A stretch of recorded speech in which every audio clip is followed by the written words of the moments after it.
പിതാവിൻ്റെയും പുത്രൻ്റെയും പരിശുദ്ധാത്മാവിൻ്റെയും നാമത്തിൽ ആമേൻ. Praise the Lord. ഹല്ലേലൂയ. യേശുവേ നന്ദി. പ്രിയപ്പെട്ട മക്കളെ, ഇന്ന് സെപ്റ്റംബർ 27 തീയതിയാണ്, ശനിയാഴ്ചയാണ്. ഇന്ന് ആഗോള കത്തോലിക്ക സഭ വിശുദ്ധ വിൻസെൻ്റ് പോളിൻ്റെ തിരുനാൾ ആഘോഷിക്കുകയാണ്. വിൻസെൻ്റ് പോളിലെ എല്ലാ അംഗങ്ങൾക്കും എല്ലാവിധ തിരുനാൾ ആശംസകളും ഈ അവസരത്തിൽ ഞാൻ നേരുന്നു.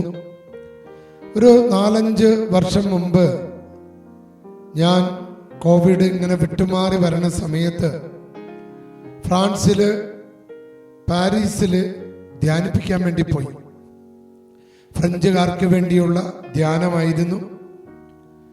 അങ്ങനെ അവിടെ പോയപ്പോഴ് ഒരു ചങ്ങനാശ്ശേരിക്കാരൻ ജോസേട്ടനാണ് ആ ധ്യാനം എനിക്കവിടെ ഒരുക്കിയത്. ഇദ്ദേഹം എനിക്ക് വേണ്ടി താമസ സൗകര്യം ഒരുക്കിയത് വിശുദ്ധ വിൻസെൻ്റ് പോളിന്റെ ആശ്രമത്തിലാണ്. വിശുദ്ധ വിൻസെൻ്റ് പോളിന്റെ ശരീരം അഴിയാതെ ഇപ്പോഴും അവിടെയുണ്ട്. ആ അൾത്താരയുടെ പിറകില് മുകൾ വശത്ത് ആ ദിവസങ്ങളില് ആളുകളൊന്നും അങ്ങനെ പുറത്തിറങ്ങുന്ന സമയമല്ല, എനിക്ക് വൈകുന്നേരമാണ് ധ്യാനം. അപ്പം അതുകൊണ്ട് മക്കളെ, രാവിലെ മുതൽ ഞാൻ വിൻസെൻ്റ് പോളിന്റെ തിരുശേഷിപ്പ് ശരീരത്തിനോട് ചേർന്ന് നിന്ന് ഒരു 5 ദിവസത്തോളം എനിക്ക് അവിടെ ഇരുന്ന് പ്രാർത്ഥിക്കാനുള്ള സൗകര്യം കിട്ടിയത് ഞാനിപ്പോൾ ഓർക്കുകയാണ്. എന്തൊരു അനുഗ്രഹമായിരുന്നു ആ ദിവസങ്ങള്, എന്തൊരു അഭിഷേകമായിരുന്നു ആ ദിവസങ്ങള്. പ്രിയപ്പെട്ടവരെ, ആ അഭിഷേകത്തോട് ചേർന്നാണ് ഞാൻ ഇന്ന് നിങ്ങൾക്ക് എല്ലാവർക്കും വേണ്ടി പ്രാർത്ഥിക്കുന്നത്. ഇന്ന് ഒരു പെൺകുട്ടിയെ എൻ്റെ അടുത്ത് കൊണ്ടുവന്ന്, അവള് പൈശാചികമായ ഭയങ്കരമായ പീഡ ഉള്ളൊരു പെൺകൊച്ചാണ്.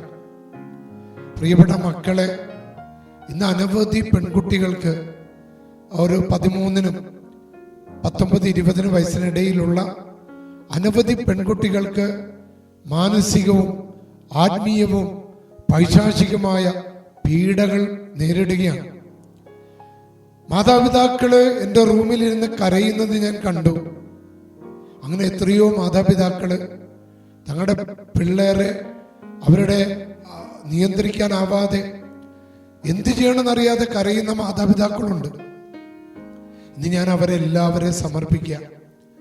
പ്രത്യേകിച്ച് നമ്മുടെ മക്കളെ പിടികൂടിയിരിക്കുന്ന മൊബൈൽ ഫോണ്, തെറ്റായ ബന്ധങ്ങള്, ലഹരി, ഉള്ളിലേക്ക് ചെന്നിട്ടുള്ള വിഷം, ഇതുമൂലം കുഞ്ഞുങ്ങള് നല്ല മിടുക്കി കുട്ടികളായിരുന്നു പെട്ടെന്ന് അവരുടെ സുബോധം നഷ്ടപ്പെടുകയാണ്. പിന്നെ അവരെന്താണ് പറയണത്, എന്താണ് പ്രവർത്തിക്കുന്നത്, എന്താണ് ചെയ്യുന്നതെന്ന് അവർക്ക് യാതൊരു നിശ്ചയവുമില്ല. പ്രിയപ്പെട്ട മക്കളെ, പിശാച് വളരെയധികം പ്രബലപ്പെട്ടിരിക്കുക. അതായത് നമ്മൾ എല്ലാവരും വിളിക്കപ്പെട്ടിരിക്കുന്നത് വിശുദ്ധിയിലേക്കാണ്, ദൈവകൃപയിലേക്കാണ്. എന്നാൽ നമ്മളിങ്ങനെ വിശുദ്ധിയിലേക്ക് വളരുന്നതിന് തടസ്സം സൃഷ്ടിക്കുന്ന 3 കാര്യങ്ങളുണ്ട്. 1 ലോകം, 2 പിശാച്, 3 ജഡത്തിന്റെ ദുരാശ. ഈ ലോകം പലവിധ ഭ്രമങ്ങളിലൂടെ നമ്മുടെ കുട്ടികളെ മയക്കിക്കളയാം. കുട്ടികളെ മാത്രമല്ല, മുതിർന്നവരെ. അഹങ്കാരം, സുഖം, പല വിധത്തിലുള്ള ധനം, പ്രശസ്തി, സ്ഥാനമാനങ്ങള്, വസ്ത്രധാരണങ്ങള്, അങ്ങനെ ദൈവഹിതത്തിന് യോജിക്കാത്ത വിധത്തില് ഉള്ള ലോകാരൂപികള് നമ്മുടെ ആത്മാവിനെ കെടുത്തിക്കളയാൻ വേണ്ടി ഇങ്ങനെ വട്ടവിട്ട് പറയ്ക്കുക. എത്രയോ യുവതിവാക്കന്മാരും എത്രയോ മനുഷ്യരുമാണ് വീണു പോകുന്നത്. ആത്മാവിലേക്ക് വളരാനുള്ള, വിശുദ്ധിയിലേക്ക് വളരാനുള്ള കൃപ നഷ്ടപ്പെട്ട് പിന്നെ അവർക്ക് പലതും കാണാൻ പറ്റില്ല.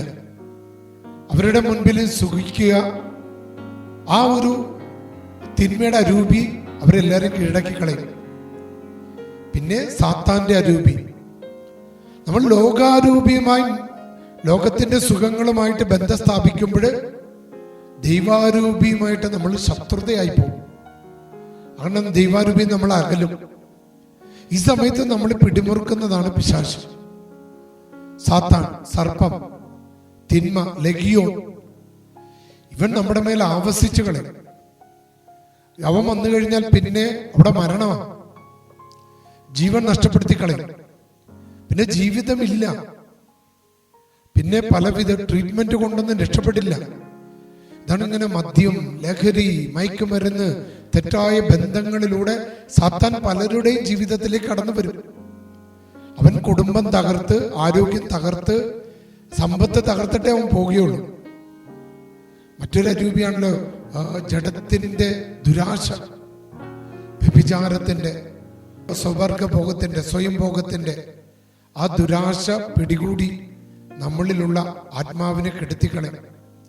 അതുകൊണ്ട് പ്രിയപ്പെട്ട മക്കളെ, ഇന്ന് നമുക്ക് കിട്ടിയിരിക്കുന്ന വചനഭാഗം ലൂക്കായുടെ സുവിശേഷം 16-ാം അധ്യായം. ഒരാൾക്ക് 2 പേരെ ഒരുമിച്ച് സേവിക്കാൻ സാധിക്കില്ല. അതായത് ഒരു ഭൃത്യന് 2 യജമാനന്മാരെ സേവിക്കാൻ സാധ്യമല്ല. ഒന്നെങ്കിൽ അവൻ ദൈവത്തെ സേവിക്കണം, അല്ലെങ്കിൽ അവൻ സാത്താനെ സേവിക്കണം. അവന് 2 വള്ളത്തിൽ വെച്ച് മുന്നോട്ട് പോകാനായിട്ട് സാധിക്കില്ല. അപ്പൊ പ്രിയപ്പെട്ട മക്കളെ, നമ്മുടെ വീടിനെ, നമ്മുടെ കുടുംബത്തെ, നമ്മുടെ മക്കളെ, നമ്മുടെ ജീവിതത്തെ പിടികൂടിയിരിക്കുന്ന ഈ തിന്മയുടെ അരൂപികളെയും നെഗറ്റീവ് എനർജികളെയും പൈശാചിക ശക്തികളും ബന്ധിക്കപ്പെടണം. നമുക്ക് വിടുതൽ കിട്ടണം, ആത്മാവിന്റെ സ്വാതന്ത്ര്യം കിട്ടണം. പരിശുദ്ധാത്മാവ് എവിടെയുണ്ടോ അവിടെ സ്വാതന്ത്ര്യമുണ്ട്, അവിടെ സന്തോഷമുണ്ട്, സമാധാനമുണ്ട്. പരിശുദ്ധാത്മാവ് ഇല്ലാത്തടത്ത്, പിശാച് പിടികൂടുന്നിടത്ത് ഭിന്നത, കലഹം, നിരാശ, തകർച്ച, പൈശാചിക പീഡകൾ, രോഗപീഡകൾ. ഇപ്പൊ പ്രിയപ്പെട്ട മക്കളെ, ഒരു വിടുതലിന് വേണ്ടി നമുക്ക് പ്രാർത്ഥിക്കാം. വചനം ഇങ്ങനെയാണ് പറയുക: ഒരു ഭൃത്യന് 2 യജമാനന്മാരെ സേവിക്കാൻ സാധിക്കുകയില്ല. ഒന്നെങ്കിൽ അവൻ ഒരുവനെ ദേഷിക്കുകയും മറ്റൊരുവനെ സ്നേഹിക്കുകയും ചെയ്യും, അല്ലെങ്കിൽ ഒരുവനോട് ഭക്തി കാണിക്കുകയും ഒരുവനെ നിന്ദിക്കുകയും ചെയ്യും. ദൈവത്തെയും ധനത്തെയും ഒന്നിച്ച് സേവിക്കാൻ നിങ്ങൾക്ക് സാധിക്കില്ല. ആമേൻ.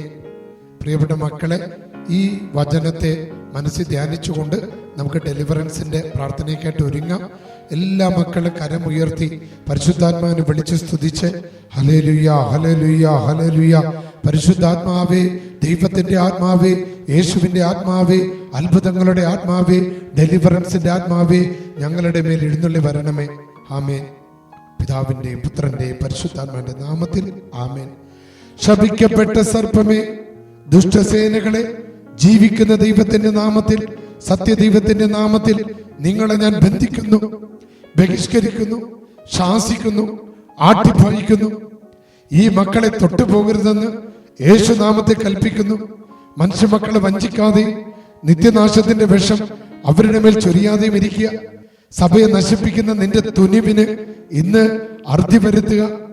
എല്ലാ വഞ്ചനകളുടെ ജനയിതാവ്, നായകനും മനുഷ്യരക്ഷയുടെ ശത്രുവുമായി സാത്താനെ ഈ മക്കളിൽ നിന്ന്, ഇവരുടെ കുടുംബങ്ങളിൽ നിന്ന് പുറത്തു പോ. മിശിഹായ്ക്ക് നീ സ്ഥലം കൊടുക്ക്. എന്തെന്നാൽ അവനിൽ നിന്റെ ചതിപ്രവൃത്തികളൊന്നുമില്ല. തന്റെ രക്തത്താൽ മിശിഹ നേടിയെടുത്ത ഏകവും പരിശുദ്ധവും കാത്തോലിക്കവും ശ്ലൈകികവുമായ സഭയ്ക്ക് നീ സ്ഥലം കൊടുക്കുക. ദൈവത്തിന്റെ സർവ്വവല്ലഭവുമുള്ള കരങ്ങളുടെ കീഴിൽ നീ വഴങ്ങുക. നരകത്തെ പരിഭ്രമിപ്പിക്കുന്ന ഈശോ എന്ന പരിശുദ്ധവും ഭയാനകവുമായ നാമം വിളിച്ചപേക്ഷിക്കുന്നത് കേട്ട് സാത്താനെ ഈ മക്കളിൽ നിന്ന് പാലായനം ചെയ്യുക.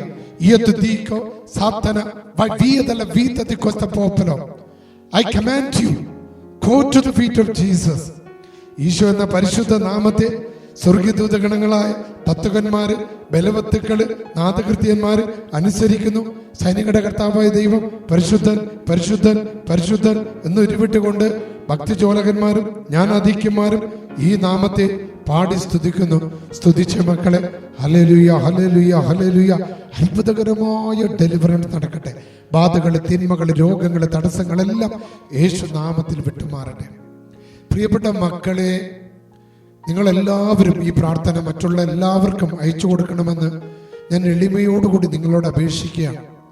ഈ മാസം 29-ാം തീയതി വരാപ്പുഴ രൂപതയുടെ കത്തീഡ്രൽ പള്ളി, കപ്പൽ പള്ളി എന്നറിയപ്പെടുന്ന ആ പള്ളിയിൽ രാവിലെ 10 മണി മുതൽ 1 മണി വരെ അച്ഛൻ ശുശ്രൂഷ ചെയ്യുന്നുണ്ട്.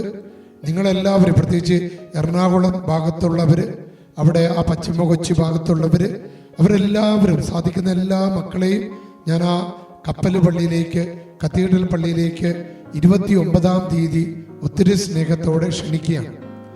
3-ാം തീയതി ഒക്ടോബർ 3-ാം തീയതി രാവിലെ 11 മണി മുതൽ 2 മണി വരെ അച്ഛൻ പോട്ട ആശ്രമത്തിൽ ശുശ്രൂഷ ചെയ്യുന്നുണ്ട്. അവിടെ മാസാദ്യ വെള്ളിയാഴ്ചത്തെ ശുശ്രൂഷയ്ക്ക് നേതൃത്വം കൊടുക്കുന്നുണ്ട്. പ്രിയപ്പെട്ട മക്കളെ, സാധിക്കുന്നവരെ ചാലക്കുടി, തൃശ്ശൂർ, എറണാകുളം ടൗൺ, അങ്കമാലി ആ ഭാഗങ്ങളിലുള്ള എല്ലാ മക്കളെയും ഞാൻ സ്നേഹത്തോടെ പോട്ട ആശ്രമത്തിലേക്ക് ഒക്ടോബർ 3-ാം തീയതി ക്ഷണിക്കുകയാണ്. ഈ ദിവസങ്ങളിലെല്ലാം ഷെക്കേന ടെലിവിഷനിൽ മരിയൻ പ്രതിഷ്ഠ അച്ഛൻ നടത്തുന്നുണ്ട്. അതുമൂലം അച്ഛൻ്റെ സ്വരം അടഞ്ഞിരിക്കുകയാണ്, ശബ്ദമല്ലാതെ അടഞ്ഞിട്ടുണ്ട്. 7-ാം തീയതിയാണ് പരിശുദ്ധ അമ്മയുടെ വിമല ഹൃദയത്തിലേക്ക് ഒക്ടോബർ 7-ന് നിങ്ങളെല്ലാവരും പ്രതിഷ്ഠിക്കും. പ്രിയപ്പെട്ട മക്കളെ, ആ പ്രതിഷ്ഠയിൽ നിങ്ങളെല്ലാവരും പങ്കെടുക്കണമെന്ന് സ്നേഹത്തോടെ അപേക്ഷിക്കുകയാണ്. ഒക്ടോബർ 5-ാം തീയതി താമസിച്ചുള്ള ധ്യാനം നടക്കുകയാണ്. പ്രിയപ്പെട്ട മക്കളെ, ആ താമസിച്ചുള്ള ധ്യാനത്തിൽ ഇവിടെ അച്ഛൻ്റെ കൂടെയാണ്. 3 ദിവസമാണ്. നിങ്ങളെ ഒത്തിരി സ്നേഹത്തോടെ സ്വാഗതം ചെയ്യുകയാണ്. അവിടെ 500 രൂപയാണ് രജിസ്ട്രേഷൻ ഫീസ്. പൈസ കൊടുക്കാനില്ലെങ്കിൽ സാരമില്ല, അവർക്ക് വന്ന് പങ്കെടുക്കാവുന്നതാണ്. അവരെന്തെങ്കിലും സ്തോത്രക്കാഴ്ച നൽകിയാൽ മതിയാകും. അപ്പം അങ്ങനെ 3.5 ദിവസത്തെ താമസിച്ചുള്ള ഡെലിവറൻസിന്റെ പ്രാർത്ഥനയിലേക്കും അച്ഛൻ ക്ഷണിക്കുന്നു. ഒക്ടോബർ 5 മുതൽ 8 തീയതി ഉച്ചവരെയാണ് അതുള്ളത്. ഈശോ നിങ്ങളെല്ലാവരെയും അനുഗ്രഹിക്കട്ടെ.